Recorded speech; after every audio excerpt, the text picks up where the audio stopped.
कल्याण परिसरात कायदा सुव्यवस्थेला आव्हान देणारी धक्कादायक घटना समोर आली आहे. दुकानदारांना त्रास देणाऱ्या आणि जबरदस्तीने हप्ते वसूल करणाऱ्या गावगुंडांना विरोध करणं भाजप पदाधिकाऱ्याला चांगलेच महागात पडले. भाजप पदाधिकारी विशाल जाधव आणि त्यांच्या वडिलांवर प्राणघातक हल्ला करण्यात आला असून या घटनेनं परिसरात मोठी खळबळ उडालीये. या हल्ल्यात दोघेही गंभीर जखमी झाले असून त्यांच्यावर रुग्णालयात उपचार सुरू आहेत.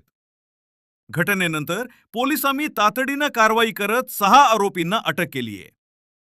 गौती यादव, ऋषिकेश पवार, सुरेश चौधरी, रोहन बचुते, नितीन चौधरी आणि रवींद्र वाव्हळ अशी अटक करण्यात आलेल्या आरोपींची नावं आहेत.